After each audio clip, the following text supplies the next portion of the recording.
Antes de mais nada, obrigado pela honra de poder prestar um depoimento dessa natureza, né? Imagino, enfim, poder contar alguma coisa do que eu acho, o que é um perigo, e conversar sobre a Constituição. Eu acho que, como tudo, como dizendo uma obviedade, e muito obrigado pelas tuas palavras, dizendo uma obviedade, em todos os aspectos da vida, em todos os fenômenos, nós encontramos vantagens e desvantagens, acertos e erros. Certamente, se nós pesássemos a Constituição, nós talvez equilibrássemos acertos e erros. Mas eu acho que, para não alongar muito e não me aprofundar muito num tema que não é o meu, eu acho que a Constituição tem um grande acerto e um grande equívoco. Um equívoco difícil de reparar e consertar, porque ela já criou são 30 anos em que ela vive, e um grande acerto que nos fez com que ela chegasse a 20 anos, a 30 anos, com o país institucional do ponto de vista maduro. O grande equívoco, não é um grande equívoco, acho que a grande lacuna que a Constituição deixa, e imagino que tenha sido fruto do equívoco em que ela foi escrita, é que eu, pessoalmente, não acho que a nossa Constituição favoreça, privilegie, como deveria, a construção de uma sociedade, a construção de um Estado social com unidade, com coesão social. Eu acho que não. Eu acho que ela favoreceu muito a proteção de indivíduos, a proteção de grupos, a proteção que degenerou num Estado numa situação em que hoje se prevalece muito em relação ao interesse nacional os interesses corporativos, os interesses individuais. Eu acho que nós conseguimos perverter um pouquinho esse conceito, e ele fica, quando ela lista um elenco de direitos e garantias individuais, muito positivos, muito bons, mas eu acho que por não tratar da construção de uma sociedade, dar a essa sociedade uma identidade, ela e as diversas interpretações que a Constituição veio tendo, ela transformou esses direitos e garantias, não transformou, mas ela criou uma distorção da compreensão de direitos e garantias individuais por extensão de privilégios, que é o que se busca hoje. Hoje, quando a gente olha os diversos segmentos do Estado brasileiro, da sociedade brasileira, nós temos uma enorme luta por busca de privilégio, em detrimento do outro, não importa, em detrimento do conjunto, em detrimento do interesse nacional. Como eu acho que nós passamos muito tempo no Brasil sem um árbitro de interesse nacional, e consequentemente os interesses corporativos se sobrepuseram a ele, a Constituição não teve instrumento para lidar com isso. Isso, para mim, é a grande dívida que a Constituição teve. Podíamos tratar de muitas outras coisas, mas eu acho que a grande virtude que a Constituição deixa para a gente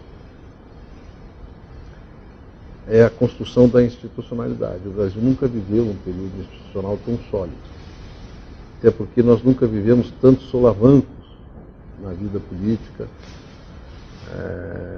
e a Constituição conseguiu, ao mesmo tempo, ela conseguiu fazer com que a sociedade acreditasse nas instituições, e preservasse as instituições e identificasse as competências de cada instituição. Então, com isso nós temos os três poderes claramente definidos e mesmo com críticas, com divergências enormes, com discussões intermináveis, as decisões de cada poder são absolutamente respeitadas, elas não são desrespeitadas, podem ser questionadas. Né? As instituições conseguiram se manter sustentadas por uma percepção da sociedade, que era melhor tê-las e que elas funcionassem daquela forma, do que eventualmente não respeitar ou não entender ou transferir competências de uma para outra informalmente. É fácil de entender o seguinte: nós tivemos três momentos de ruptura no país, né?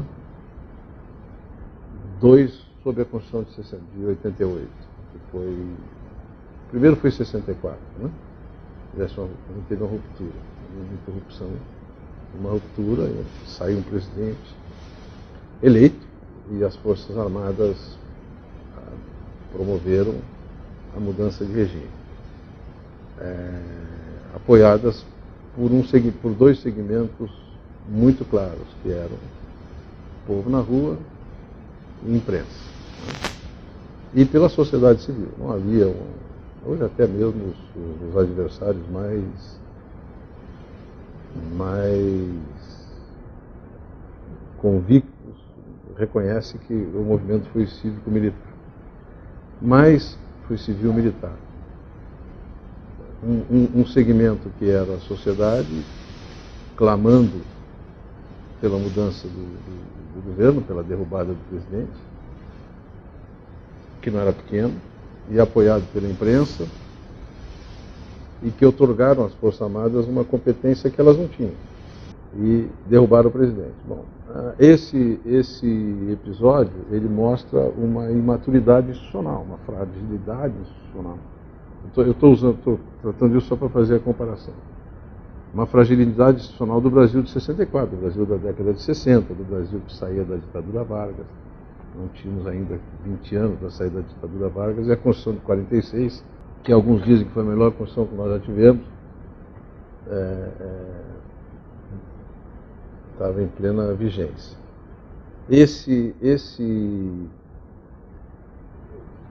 Os outros movimentos de ruptura, 92 e 2016, nós já estávamos sob a vigência da Constituição de 88.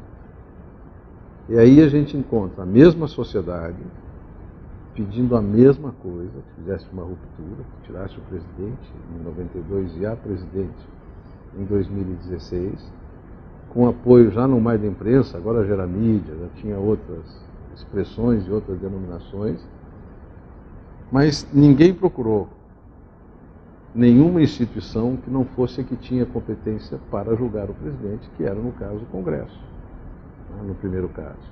No segundo caso, quando veio o impeachment da presidente Dilma, a mesma sociedade, a mesma imprensa, a mesma mídia, pleiteando,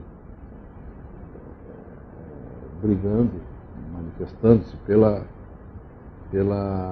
impedimento da presidente e que ela fosse julgada pelo Congresso.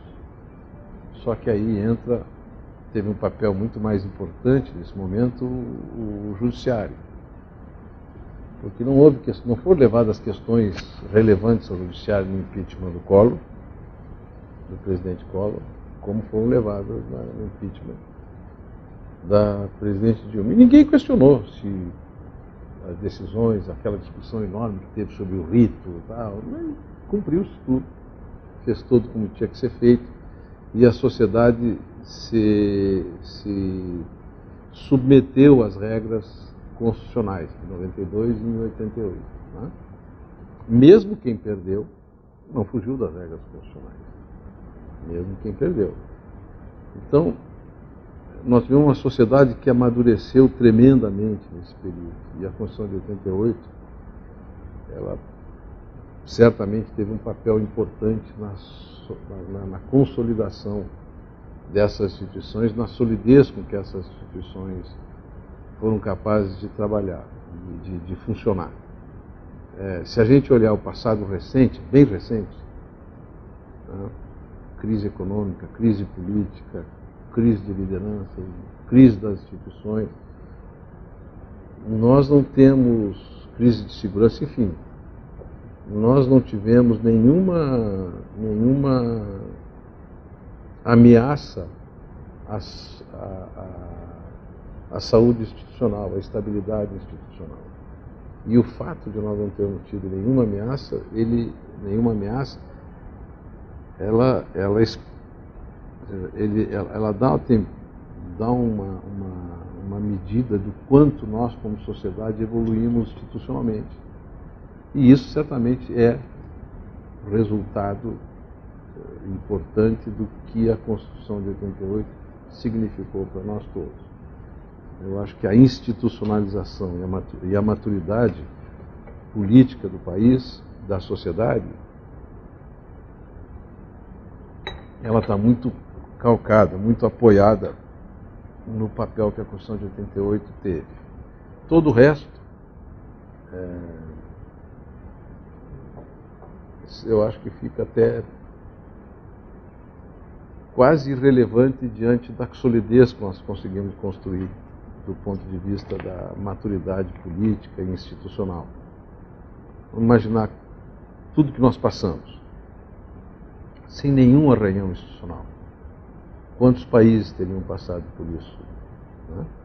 Quantos países teriam ultrapassado tudo isso sem que isso trouxesse não teve nenhum arranhão institucional? Né? Isso eu acho que é uma conquista de uma sociedade, de um país que tem demonstrado uma maturidade institucional muito grande. Por outro lado, a Constituição de 88, ela foi uma Constituição escrita com muito olho no retrovisor, olhando muito para trás, na minha opinião. E olhando para trás, ela se limitou do seu alcance no tempo. Agora estou me aventurando para uma área que não é minha, aceito, vai. Ela limita o alcance dela no tempo. Primeiro, ela foi escrita para não repetir o que tinha acontecido. E não para construir uma sociedade. Que país a gente quer, né? Aquele país do preâmbulo, da Constituição, tão bonito, cheio de princípios. Ele é pouco tratado. Quem é que trata do preâmbulo da Constituição? Só quem teve a paciência de ler, né? Quem se arriscou a ler aquilo ali. E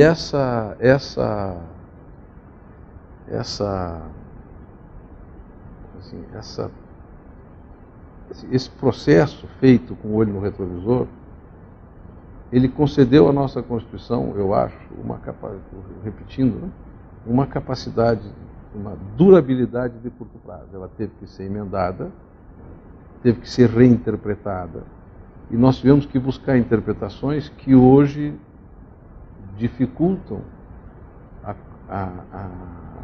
até mesmo a consolidação da coisa mais importante que a gente precisa para sair da dificuldade que nós estamos, que é a estabilidade, segurança jurídica, né? Porque a Constituição ela foi enfrentando fatos novos, fenômenos novos, sociais, econômicos, políticos, que não foram previstos lá atrás. O mundo não responde mais à dicotomia da Guerra Fria, que a Constituição foi escrita com muito olho na Guerra Fria, e essa série de interpretações que a Constituição acabou dando, criam para o cidadão comum uma certa perplexidade nas contradições que se vê no próprio Supremo, na própria Suprema Corte, que é quem tem o papel maior de interpretar a Constituição, de zelar pela Constituição. Então, eu acho que esse é um aspecto que dificulta hoje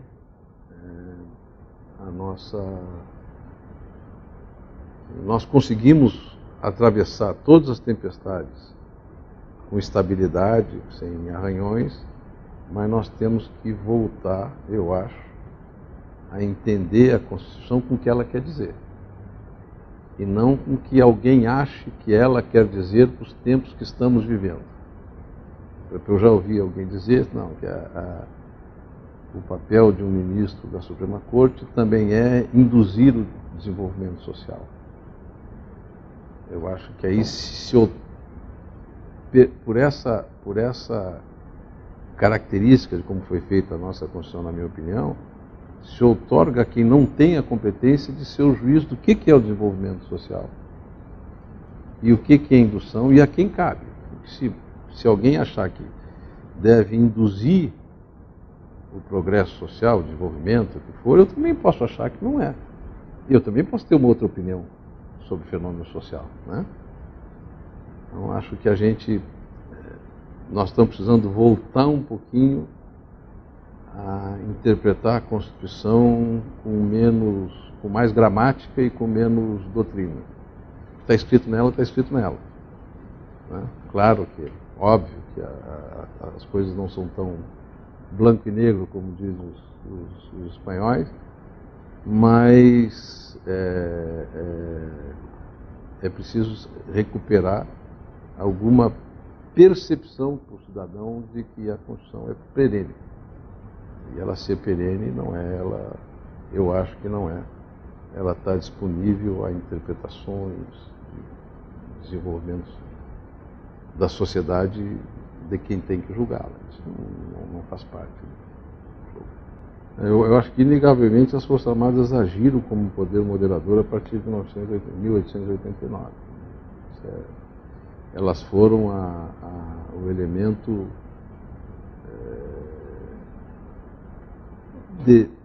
a última instância, ou a instância que atalhava as decisões, a solução dos problemas institucionais.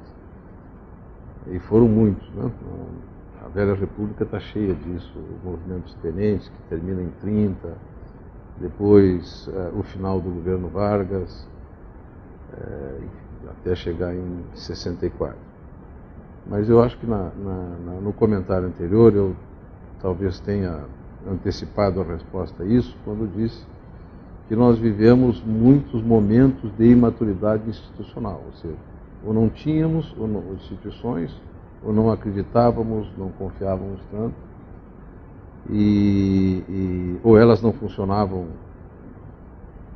tinham alguma disfuncionalidade, ou nos faltavam leis e regras. E aí a gente vai buscar soluções, a sociedade vai buscar soluções onde vai encontrá-las. Eu acho que sim, sem dúvida hoje. Eu acho que não é a Constituição de 88 que tira esse poder moderador das Forças Armadas. Eu acho que não. Eu acho, isso é uma outra conversa muito interessante, mais longa, que eu acho que quem tira o poder moderador é 64, é o presidente Castelo Branco. Quando ele termina com o papel, com a expressão política dos líderes militares. Então, se a gente olhar antes de 64 e olhar a nossa história, nós podemos enumerar uma dezena de generais, brigadeiros e almirantes conhecidos, deixaram o nome na história, né? Porque permaneciam como chefes militares por tanto tempo que acabavam tendo protagonismo político. Se confundia a sua atuação militar como chefe político. Quando o presidente Castelo Branco limita a permanência nativa dos oficiais generais, que era limitado, e obriga a renovação de 25% de todo o quadro de generais a cada ano, aí sim, ele lança o alicerce da profissionalização e retira os militares do cenário político. Então, eu me formei na Academia Militar em 1974. Eu nunca vi um general na minha vida tratando de projeção política, de questões político-partidárias. Né? Era diferente da sustentar o regime de 64 do que a expressão política. Eu acho que essa percepção que chega, ela nasce com o general, com o marechal já, que era o mais legalista da geração dele, que era Castelo Branco. Castelo Branco, quando Castelo Branco foi escolhido para ser o primeiro presidente, ele era, historicamente, de toda aquela geração, o mais legalista de todos. Tanto que a sua carreira atrasou, ele foi promovido tarde já a general, ele não foi tenente do tenentismo, ele não foi conspirador nunca, né? Mas tinha uma enorme autoridade moral pela carreira dele como profissional, e se insurge, aí ele se insurge quando há quebra de hierarquia. Mas isso é outra história. mas ele era um legalista, e sendo um legalista ele tinha percepção de que clara percepção de que a presença de chefes militares indefinidamente nativos contaminavam a instituição com o poder político, né? Então, se nós lembrarmos, por exemplo, do Juarez Távora, ele foi governador, foi interventor no Rio Grande do Sul e foi governador em Pernambuco, como general da ativa.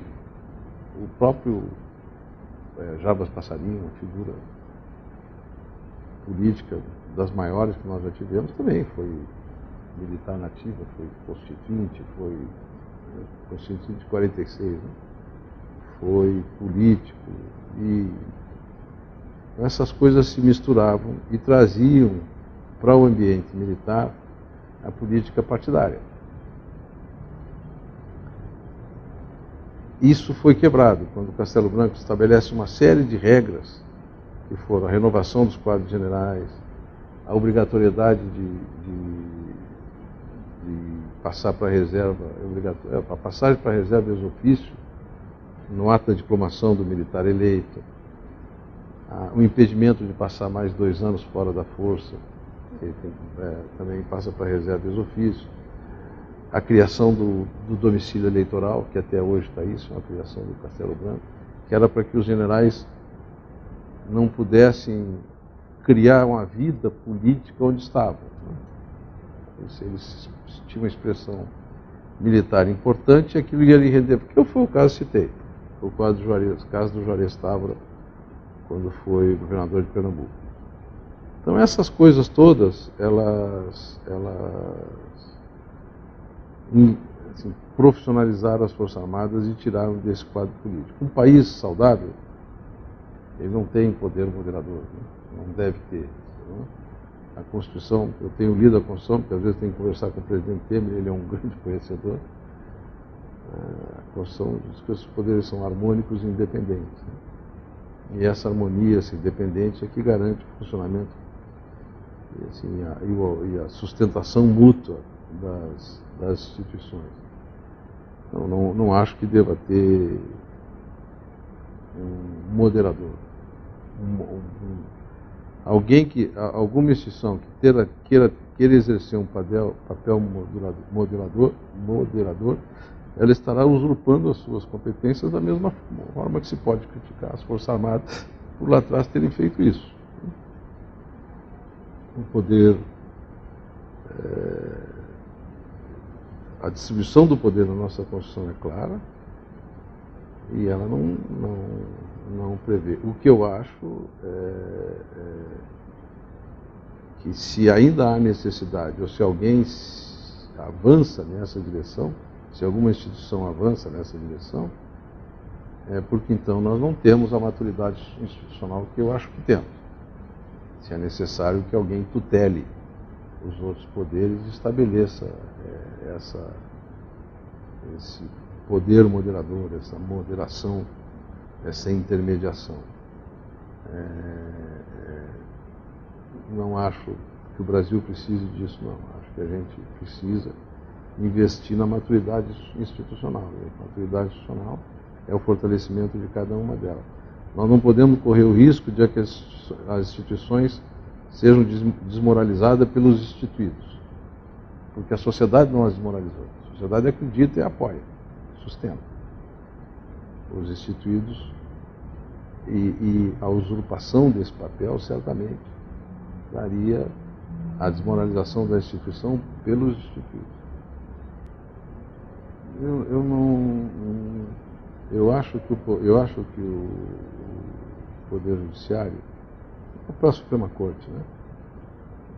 O Supremo Tribunal Federal, ele avança algumas vezes pela falta de legislação, mas isso, para mim, não legitima o avanço.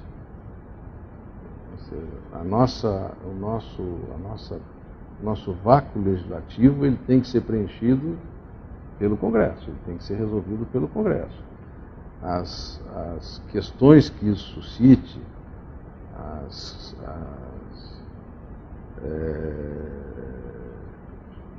choques, as disputas que isso suscitem, a falta, elas devem ser resolvidas a cada uma delas. Ou seja, se a Suprema Corte se outorga a competência de legislar de forma genérica sobre uma questão a partir de uma demanda, ou de demandas individuais, ela está usurpando o papel do Congresso. Claro que ela tem que se manifestar se as partes forem a ela e levar um caso em que há vácuo legislativo. Mas para aquela questão, na minha opinião, e não genericamente. Quem tem que tratar genericamente de uma... Não encontro um exemplo de uma norma que esteja faltando para harmonizar a sociedade, é o Congresso, é quem foi eleito. Eu não votei nenhum ministro do STF, não votei nenhum deles, né? Votei nos meus representantes lá no Congresso. Então acho que nós temos, até não me lembro se foram eleitos, acho que não foram. Nós temos que, existem questões muito sérias, muito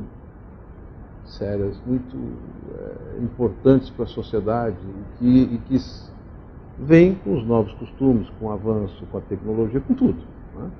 E que era impossível, imagino, que o legislador tivesse previsto, mas outras não. Outras existem uma quantidade enorme de leis complementares que não foram feitas, de outras que não foram regulamentadas, coisas que a Constituição... Direito de greve, vamos lá, tem um exemplo. Direito de greve do servidor público. Isso não está regulamentado até hoje. Ora, eu acho, se o Supremo avança para regulamentar a partir de uma demanda, ele está usurpando o papel do Congresso. Agora, se ele se manifesta, se ele for chamado a se manifestar sobre a greve dos médicos do hospital público tal e qual, bom, naquele caso ele vai se manifestar. Ou sobre a greve do corpo de bombeiros de tal lugar, que é uma atividade, claramente uma atividade importante, que não pode estar tão disponível para a greve. Agora, se a partir disso ele regular o direito à greve, eu acho que ele entrou numa seara que não é dele. Ele entra numa seara que é do Congresso. Se o Congresso não fez até agora, o Supremo provavelmente tem instrumentos para exigir do Congresso e a sociedade tem. Então, eu acho que se isso servir, se esse papel servir para regular um assunto como um todo, que tenha um alcance, um contágio a todas as... Eu acho que não compete ao Supremo, não. Agora, óbvio, ele vai se manifestar em cada caso, como tem que fazer. Aí é competência da Justiça, mas não regular como um todo. Se acontece, e quando acontece, e já aconteceu, dada a máxima vênia, como dizem os senhores, a geração do general Leônidas, ela vinha, a geração que se formou na década de 40, um pouco antes da guerra. Ela vem da ditadura Vargas, depois passa pelos episódios da chamada Novembrada, em novembro de 55, com a discussão se o Juscelino tinha tido maioria absoluta ou não tinha tido, que acabou assumindo com o apoio do Lott. Passa por 64, em que ele foi um ator importante, 64, junto com a geração dele. E existe um fato, existe um aspecto desse processo que as pessoas não se dão conta. E mesmo no meio militar, as pessoas não se dão muita conta disso. Que é a seguinte, os homens que fizeram 64, a grande maioria deles fez 64 para buscar uma democracia melhor do que a gente tinha. Tanto é verdade, é tão verdadeiro isso, que eu me formei em 1974, 10 anos depois. Entrei no Colégio Militar em 1964, fui para a Academia Militar em 71, me formei em 74. A geração que me formou, os militares que me formaram, que me educaram militarmente, foi a geração que fez 64. Foi a geração de coronéis, generais, que fez 64.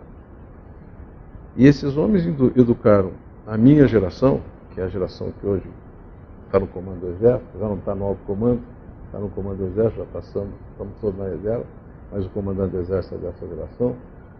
Ela foi educada com um sentimento muito forte de institucionalização, de institucionalidade, de conceitos democráticos. Ela não, o discurso do general Vilas Boas, as coisas, os meus pontos de vista, e que é a grande maioria da minha geração, e dessa geração que foi formada depois disso, eles não vieram de um insight coletivo, de um momento místico. Olha, veio dos céus uma mensagem. Não. Ele foi um processo de educação militar, de educação, de criação de uma mentalidade institucional, criação de umas forças armadas profissionais que fizessem, que integrassem a estrutura de um Estado sadio, são, ou seja, que todas as suas agências cumpriam as suas tarefas no limite das suas competências. Então, o general Leônidas é parte dessa geração que educou a minha geração, ou as gerações pós-64. Então, quando chegou a oportunidade, quando chega a eleição do presidente Tancredo Neves, ele teve um papel fundamental, porque era um grande líder, inegavelmente uma liderança decisiva para o Exército. Naquele momento, talvez nós não tivéssemos, talvez não, naquele momento nós não tínhamos ninguém melhor para fazer aquele papel do que fez o general Leão. Ninguém teria feito melhor do que ele. Ele tinha essa perspectiva histórica de que nós tínhamos que evoluir para um país mais maduro, um país institucionalizado, e que as Forças Armadas se iam encaminhar naquela direção. Então, eu acho que o papel dele foi de coerência com as convicções e com a história dele. Olha, se a gente pegar 79 foi o último. 79 foi quando foram revogados todos os atos de exceção. A partir de 79, do ponto de vista do marco legal, nós vivíamos num país de legislação sem autoritarismo, havia não havia censura, voltou a eleição direta, houve anistia, então os atos institucionais foram todos revogados, não havia mais os atos autoritários, o ambiente autoritário de antes. De 79 a 2018 são 39 anos. Nesse intervalo, nós tivemos eleições, impeachments, escrevemos uma Constituição. E nesse intervalo a gente chega hoje, olha o Brasil de hoje, um Brasil mal-humorado, descrente nas suas lideranças, pessimista com o seu futuro, mas que tem uma enorme confiança nas suas Forças Armadas. Uma enorme confiança. A ponto de achar que uma intervenção militar, um segmento da sociedade, é uma solução. Apesar das Forças Armadas não querem. E é curioso, porque a gente tem que ficar explicando que não quer. O sujeito lá fora diz, eu quero intervenção militar, mas nós não queremos. Aí o cara pergunta para a gente, vocês vão dar um golpe? Pergunta para o cara da esquina. Então, nós caminhamos 39 anos, e isso é triste, isso não é bom, nós caminhamos 39 anos de absoluta liberdade do ponto de vista do marco legal, sem nenhum instrumento de exceção, em que a arena política ficou absolutamente livre para todas as expressões, para todas as posições. Nós tivemos presidente de direita, de esquerda, de centro, enfim. E chegamos a um ponto hoje que não é bonito o cenário que a gente olha. É um cenário difícil, de muito questionamento dos atores políticos, dos partidos. uma falta de confiança absoluta e restou como instituição mais confiável, restaram as Forças Armadas. A gente extrai pelo menos para não alongar muito, dois comentários disso, para mim, duas conclusões disso. Primeira, nós tratamos mal a nossa democracia, porque trouxemos ela até aqui com todas as dificuldades que nós estamos vivendo agora.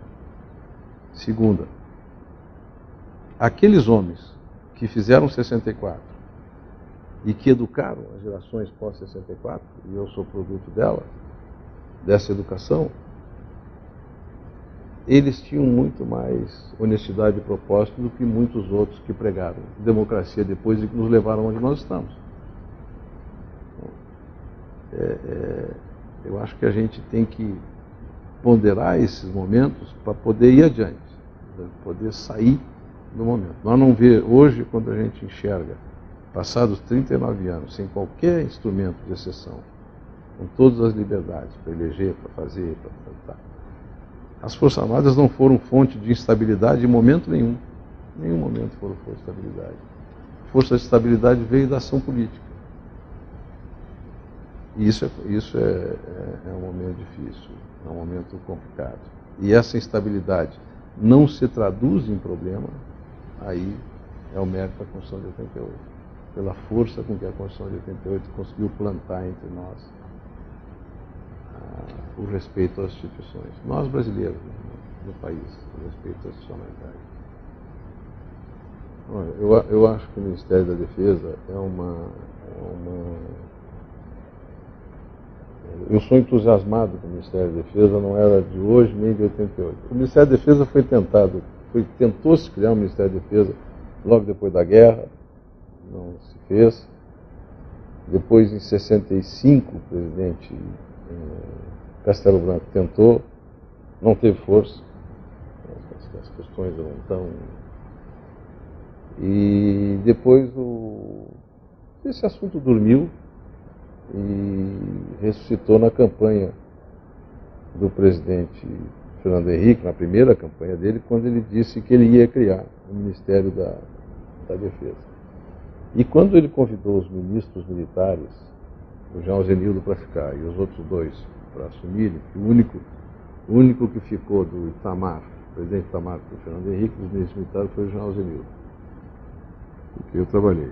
Ele já convidou dizendo que ele iria criar o Ministério da Defesa.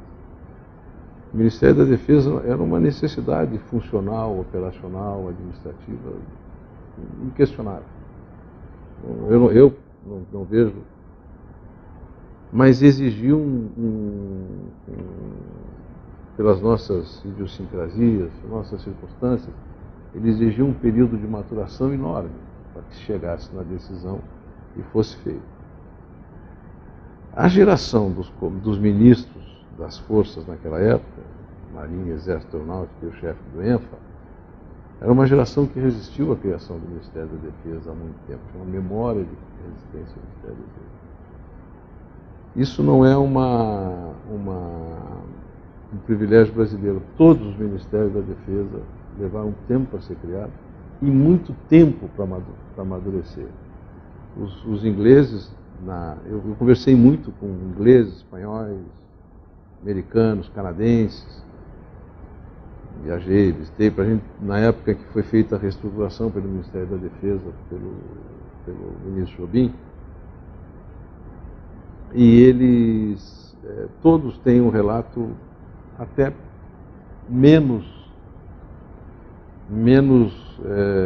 mais conflitivo que o nosso. A resistência para criar o Ministério da Defesa foi tão grande, o maior. Os Estados Unidos levou 40 anos quase para consolidar.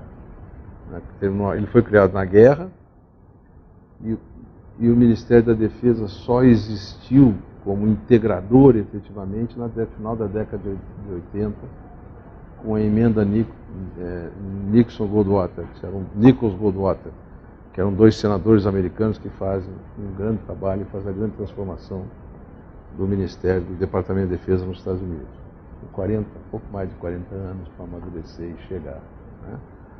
O Churchill, quando ele cria o Ministério da Defesa, durante a guerra, o Ministério da Defesa na guerra do Churchill tinha 3 ou 4 pessoas.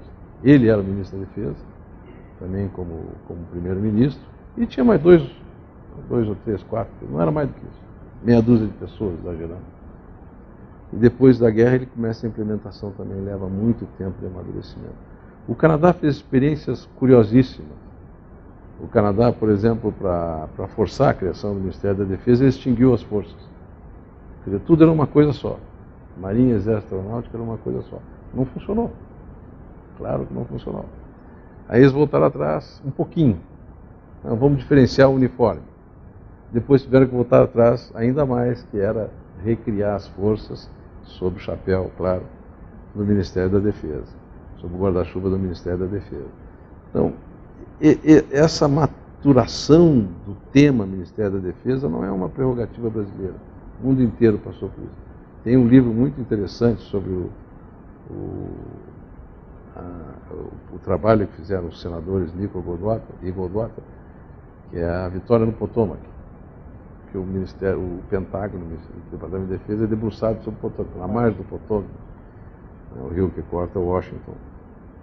E ali ele conta. E eu li esse livro quando eu cheguei no Ministério da Defesa, para trabalhar no Ministério da Defesa, e que nós estávamos tratando, passados 10 anos da criação do Ministério da Defesa, nós estávamos aí tentando efetivamente transformá-lo num elemento integrador das Forças Armadas, porque até então ele não era. E o relato que o autor, que é um assessor do Goldwater, faz do episódio, era exatamente igual ao que a gente vivia aqui. As resistências de cada força eram muito parecidas. A Marinha brasileira reagia como a Marinha americana reagiu, o Exército americano muito parecido com o modelo que o Exército brasileiro reagiu, e a Força Aérea ida. Lá eles têm mais uma força que é o Mariner, né, que é enfim. Então, foram processos muito parecidos, e que vamos dizer assim, a personalidade de cada força, o caráter coletivo de cada força, reagiu de forma muito parecida.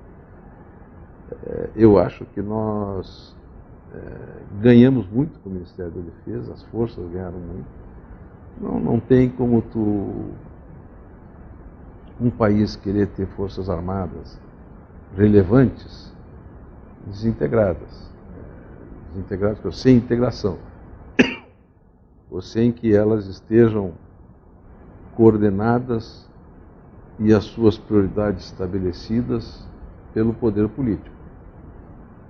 As Forças Armadas são instrumento do Estado, geridas pelo poder político, é assim que funciona, né? Mas elas são instrumento do Estado. Consequentemente, o poder político tem que estabelecer as prioridades. E estabelecer prioridades, tarefas, missões, competências, elas levam em conta todas as circunstâncias do governo naquele momento, Não há como fazer isso se elas estão segregadas em 3 departamentos ou 3 ministérios diferentes. Não tem um comando único que enxergue o sistema de defesa. Quando tem 3 ministérios, tu tens um desajuste organizacional, que é submeter as 3 forças diretamente ao presidente da República, e ele é o árbitro das prioridades, das tarefas, das missões, sem uma interlocução política entre as forças e o presidente. Quando tu cria o ministro da Defesa, ele passa a ser o árbitro, o mediador dessa política, e, muito importante, ele passa a ser o executor de uma política do governo. Quando a gente tinha os ministérios militares, eles levavam ao governo individualmente as suas políticas e as suas necessidades. E o governo concordava com essa, não concordava com aquela, ou concordava com todas e depois não alimentava pelo orçamento nenhuma. Agora não. Quando tu bota o ministro da Defesa, tu tens um político com um comprometimento político, enfim, uma figura política, com um comprometimento político do governo, que através daquele cidadão apresenta as necessidades e as prioridades. Ele passa a ser o tradutor dos objetivos políticos do governo para as estratégias disponíveis para as forças se prepararem, operarem, atuarem. E ele passa a ser também o tradutor para o governo das possibilidades do instrumento que ele tem. Isso não existia. Eu tinha uma interlocução direta do ministro da Marinha e Exército Aeronáutico com o presidente da República, sem produzir resultado como não produziu ao longo de todo o tempo. Vamos lá, voltando à Constituição de 88. Eu acho que a Constituição de 88, como eu disse, legou uma solidez institucional para a gente. Talvez seja o grande legado dela. Nós não podemos perder isso, não podemos nos afastar disso, né? Dessa solidez institucional. O Brasil vive um momento difícil de mau humor, enfim, estou chamando de mau humor para não buscar outra palavra, outra expressão. E como aí entra a minha crítica que eu fiz inicialmente à Constituição, que é não ter criado uma sociedade, não ter criado instrumentos para o fortalecimento de uma sociedade, mas sim para o fortalecimento corporativos, individuais, nós deixamos de cuidar, nós corremos o risco de descuidar das instituições e da solidez que hoje elas têm. E nesse momento, a sociedade brasileira, aparentemente, ou me parece, que ela se pulverizou quase em indivíduos. Ou seja, cada indivíduo da sociedade, cada um de nós quer ser uma exceção em si mesmo, para que a partir daquela exceção ele possa desfrutar de algum privilégio. É aí que eu falo nas distorções. Já citei a distorção dos direitos e garantias individuais, ou distorcidos para privilégios, pode ser individuais ou corporativos. Essa individualização, ela corrompe, ela subverte o sentimento de pertencimento, de ser uma sociedade, que é, por isso, minha crítica inicial. E nós estamos vivendo, talvez, o momento mais agudo desse processo. Ou seja, nós temos solidez nas instituições, agimos alinhados com ela, mas nos pulverizamos em tantos individualismos, para criar um neologismo, em tantos individualismos, não são individualidades, são individualismos. Cada cidadão quer ser uma exceção, cada grupo quer ser uma exceção, para que ele possa, de alguma forma, desfrutar de uma vantagem que pode imaginar por ser a exceção. E essas exceções não existem na sociedade. Algumas coisas têm que ser encontradas em benefício do bem comum, em benefício da prosperidade da sociedade toda. Nós não seremos uma sociedade próspera com castas de beneficiados, com grupos de beneficiados.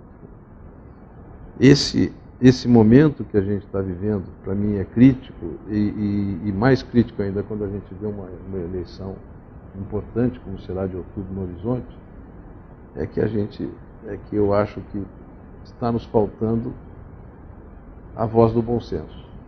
Se em algum momento me perguntasse sobre a voz do poder moderador, eu acho que hoje nos falta a voz da chamada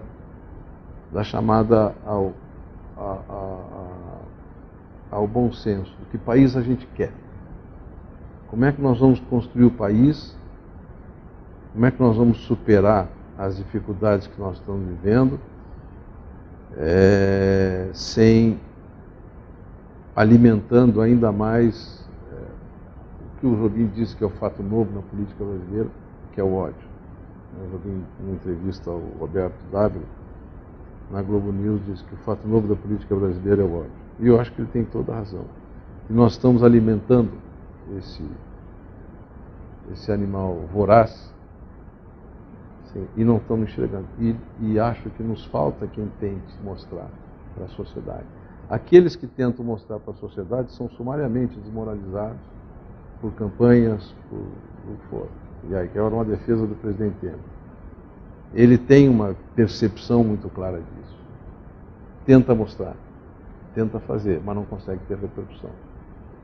Porque a gente não consegue romper o cerco, a barreira que a opinião pública formou a partir da construção de alguns conceitos pela propaganda, pela mídia, por tudo. Então, eu acho que nós vivemos um momento decisivo para a preservação do país. É uma monumental irresponsabilidade as pessoas acharem que a eleição de um presidente vai resolver todos os problemas do Brasil. Que o Brasil precise de um novo, que o Brasil precise de um outsider. O Brasil vive uma monumental crise política. Quem sabe resolver a crise política é político. O Brasil precisa de um político que tenha a capacidade de mostrar o caminho da conciliação, o caminho da composição entre a sociedade e levar adiante. Por enquanto nós estamos com todos os vetores divergindo, a resultante é zero, é igual a zero. Eu acho que o Brasil precisa urgentemente entender a sociedade, o momento que a gente está vivendo. Se a gente continuar votando para vingar a eleição passada, nós vamos viver os problemas de quem só quer vingar a eleição passada. Se a gente a cada eleição for vingar o anterior, né, é isso que vai acontecer. Eu acho que uma sociedade não sai de um problema que a gente está vivendo sem uma alta dose de autoindulgência, sem uma elevada dose de autoindulgência. Não é uma autoindulgência de quem joga as coisas para baixo do tapete, ou de quem quer ignorar crimes mal feitos, o que for. Não é isso não. É a gente olhar para a nossa história com a consciência de que fizemos muito, construímos um período de estabilidade que pode durar, mas pode não durar, se a gente não souber que o que o Brasil precisa agora é olhar para frente. Chega de olhar para trás. Olhando para trás não vamos a lugar nenhum. Eu não acho que as Forças Armadas se reinventaram, até porque o papel delas nunca mudou. O que houve foi uma maturidade de toda uma sociedade. No meio dessa maturidade, no meio dessa sociedade tem Força Armada.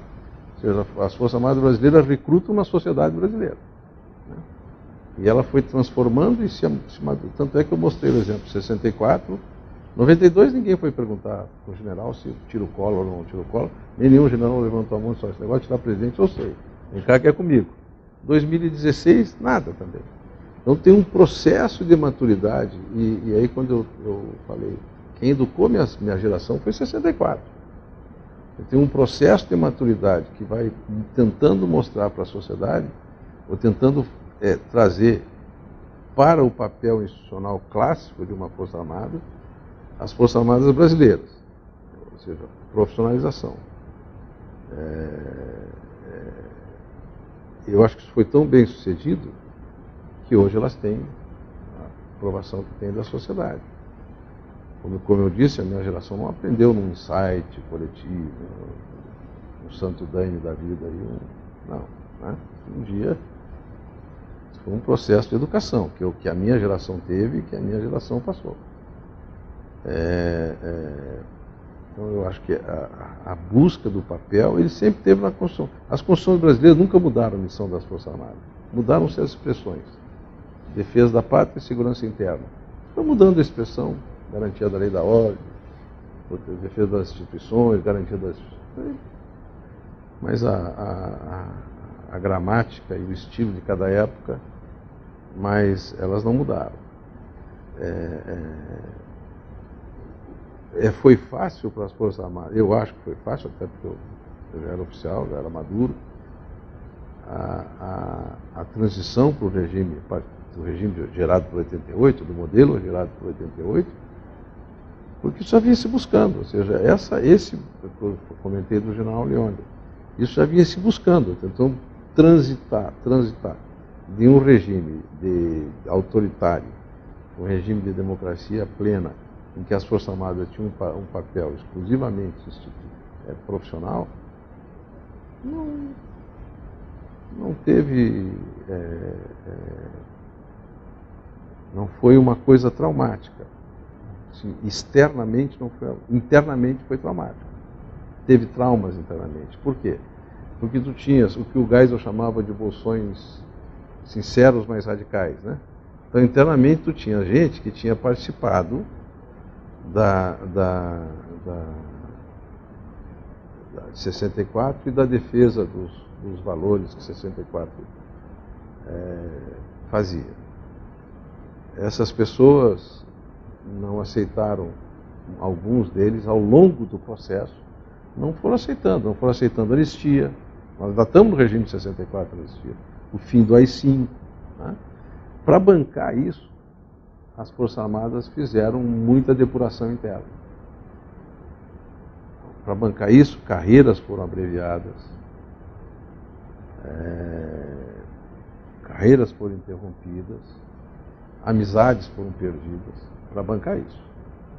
Para que o país, então, nunca se viu externamente uma manifestação contrária das Forças Armadas à anistia. Nunca se viu externamente uma manifestação das Forças Armadas contrária à posse do presidente Tancredo, ou Sarney, contrárias à Constituição de 88, a nenhum processo desse. Mas internamente, aqueles mais radicais foram sendo afastados ou colocados em posições menos relevantes. Isso remete a uma outra questão muito importante, voltou, de vez em quando sempre volta à baila isso, que é a discussão da anistia. A discussão da anistia. Quando a gente pega as lideranças militares de 79 para cá, as lideranças militares são todas institucionais, não existem mais aquelas lideranças de antes de 64, a gente pode dar diversos nomes, mas todas institucionais, os ministros, o chefe de Estado-Maior, enfim, os comandantes diversos, eles bancaram internamente com um custo institucional e pessoal muito alto a anistia, para que o país se reconciliasse. E aí eu falei da dose de indulgência. Se a gente for mais para trás na história ainda, quem ensinou a anistia para o Brasil foi Caxias, que pacificou esse país com a anistia na mão. Todas as revoltas internas que ele pacificou. Quando a gente vê a rediscussão da anistia de uma forma irresponsável e caolha, cega, míope do que se faz hoje, será dizer a todos os que foram contrariados ou tiveram suas carreiras abreviadas, os tais bolsões sinceros mais radicais do Geisel, dizer para eles que vocês estavam certos. Quem estava errado eram os ministros militares que se sucederam e foram bobos bancando isso. Porque não era o que se queria. O que se queria era fazer uma anistiazinha aqui agora, para trazer todos os políticos de volta, a política andar, e lá na frente nós voltarmos essa anistia contra vocês. Esse vai ser o argumento. Então, essa evolução, essa caminhada que as Forças Armadas fizeram, e aí eu vou falar do que pode parecer arrogância não, mas pode parecer autoelogio, e se alguém quiser interpretar assim à vontade,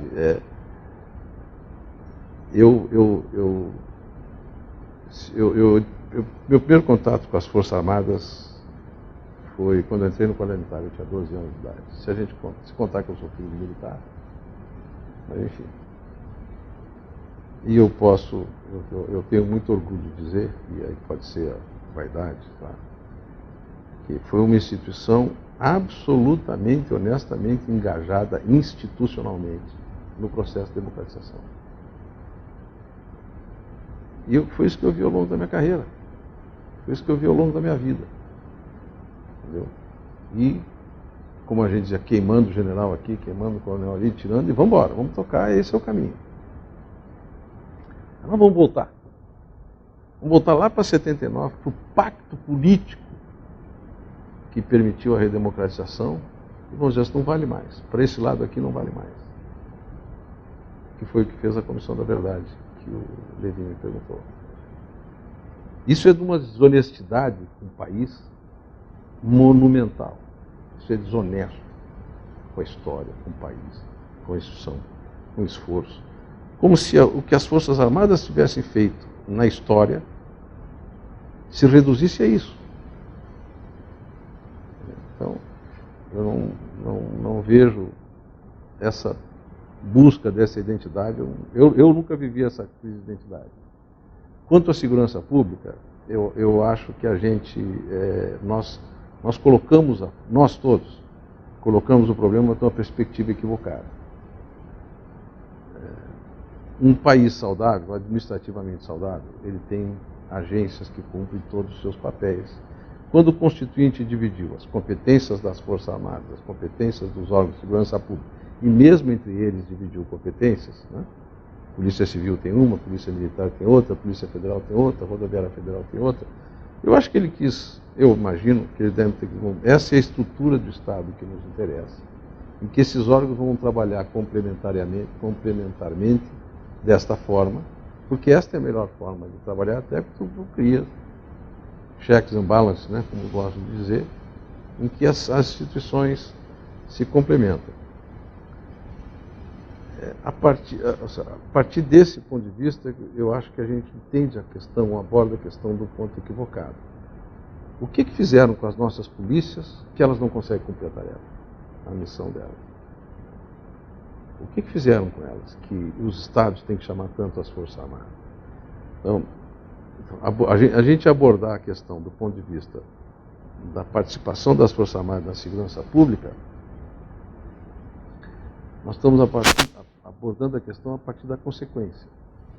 Eu acho que a gente tem que buscar a causa para resolver o problema. A causa é o que fizeram com o nosso sistema de segurança pública que ele faliu. Pode ter falido o modelo? Pode. Mas faliu também a gestão. Porque se elas não têm recurso para nada,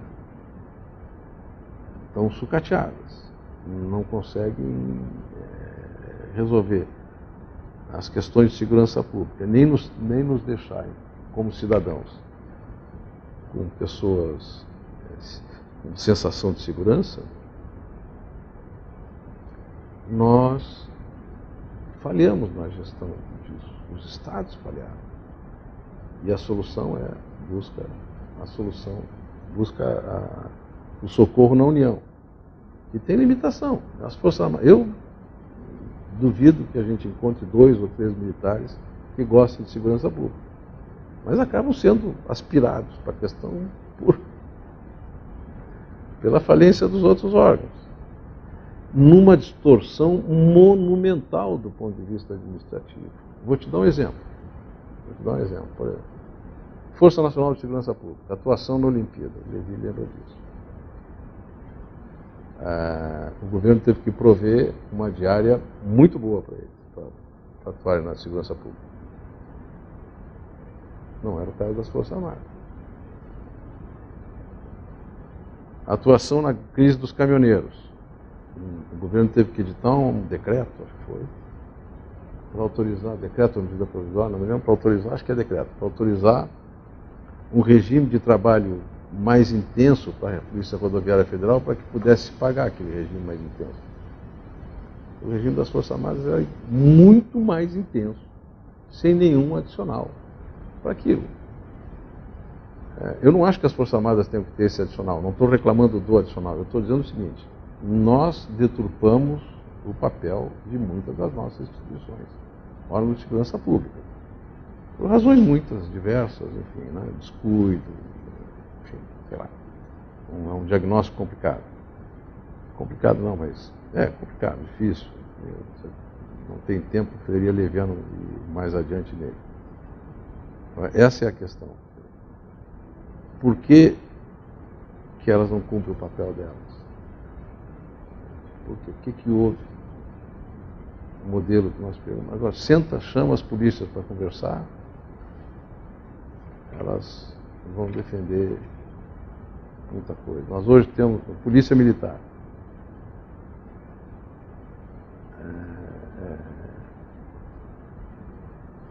Não precisam ser militares para ser policiais.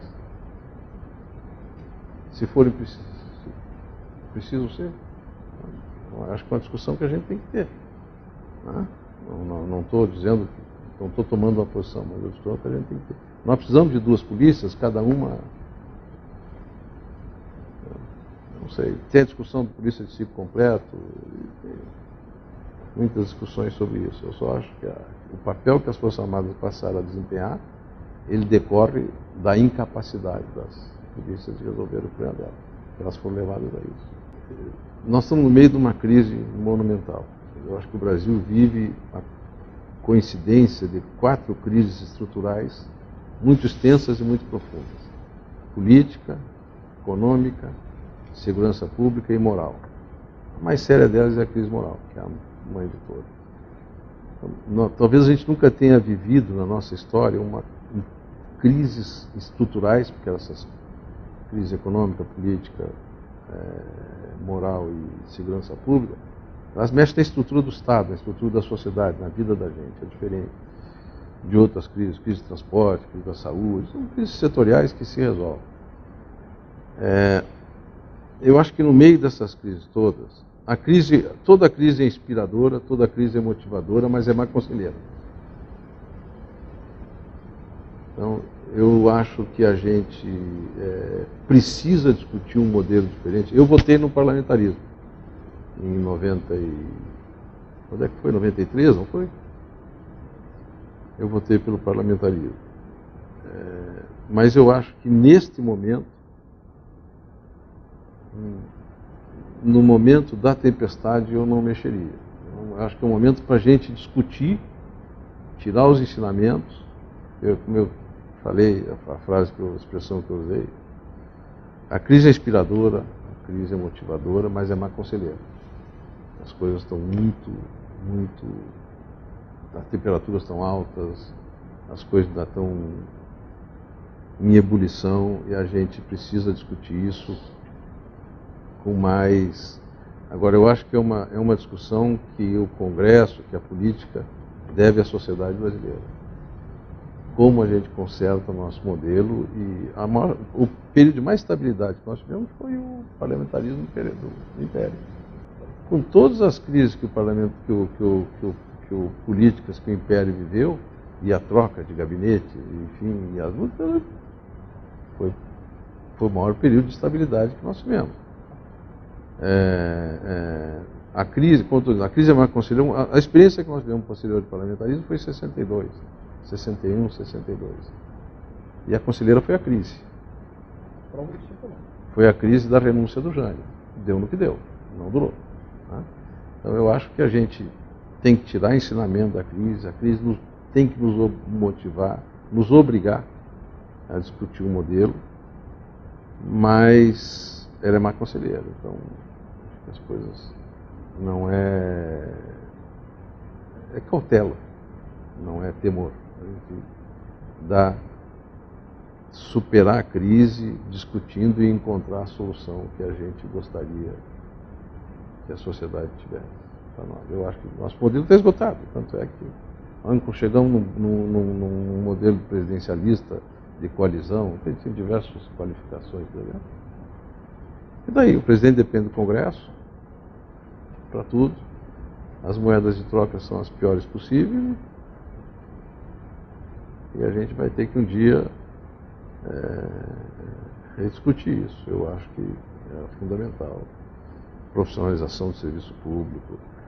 O parlamentarismo exige um serviço público forte, sólido, profissional. Né? Nós não temos ainda isso. Temos em muito boa medida, mas não temos na medida que deveríamos ter. Vamos ter muita resistência a isso das próprias corporações. Então acho que a gente tem que discutir fora da crise. Tirar um ensinamento da crise e discutir fora dela.